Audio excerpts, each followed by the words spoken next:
Eliona dhe Klodi gjenden përballë njëri tjetrit në një moment tensioni të lartë. Atmosfera mes tyre është e ftohtë dhe e rënduar, sikur prej ditësh ka diçka të pathënë që më në fund po del në sipërfaqe. Eliona e shikon Klodin drejt në sy, me një vështrim të fortë, ku përzihen zhgënjimi, dyshimi dhe nervozizmi. Ajo nuk rri më në heshtje dhe vendos të flasë hapur. Ajo fillon debatin duke i thënë Klodit se e ka vëzhguar sjelljen e tij ditët e fundit dhe se nuk i duket as pak e sinqert. Eliona shprehet se sipas saj, ai po bën lojë me Benitën dhe se çdo veprim i tij duket i kalkuluar. Zëri i saj herë ngrihet e herë ulet, por mesazhi është i qartë. Ajo nuk beson në atë që Klodi po shfaq. Klodi përpiqet ta ndërpresë, por Eliona nuk e le. Ajo vazhdon duke thënë se Klodi nuk e do vërtet Benitën, se afrimet e tij duken të sforcuara dhe se ndjenjat që ai shpreh nuk përputhen me sjelljen e tij. Sipas saj, gjithçka që ai po bën është pjesë e një loje për të dukur mirë dhe për të krijuar situata që i shërbejnë vetëm atij. Ajo i kujton momente konkrete, biseda të mëparshme dhe qëndrime kontradiktore, duke theksuar se Klodi sot thot një gjë e nesër një tjetër. Eliona shprehet se kjo e bën të mendoj se Benita po përdoret dhe se ajo nuk meriton të jetë pjesë e një situate të tillë. Fjalët e saj dalin të drejtë për drejta dhe pa filtra.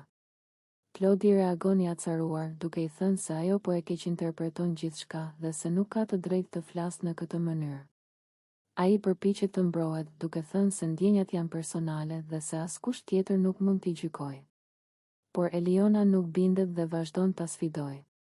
Ajo i thotë se nëse do ta donte vërtet Benitën, nuk do të sillej me dyshim, nuk do të kishte luhatje dhe nuk do të jepte sinjale të përziera. Eliona thekson se ajo e njeh mirë mënyrën se si funksionon Klodi dhe se kjo nuk është hera e parë që ai sillet kështu.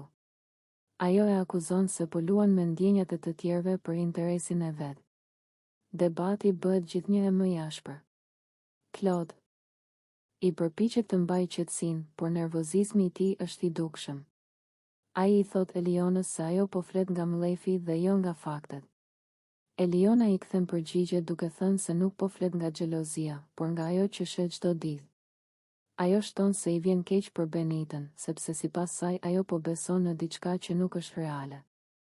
Eliona shprehet se nuk e sheh Klodin të përkushtuar dhe se gjithçka duket si një rol i marrë për situatën. Fjalët e saj krijojnë një heshtje të rëndë mes tyre.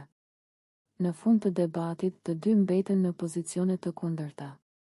Eliona qëndron e bindur në mendimin e saj se Klodi po bën lojë dhe se nuk e do vërtet Benitën, ndërsa Klodi ndihet i sulmuar dhe i keqkuptuar. Atmosfera mbetet e tensionuar dhe e mbushur me dyshime, duke e kthyer këtë përballje në një nga momentet më të forta dhe më të komentuara, që mban vëmendjen e publikut për minuta të tëra.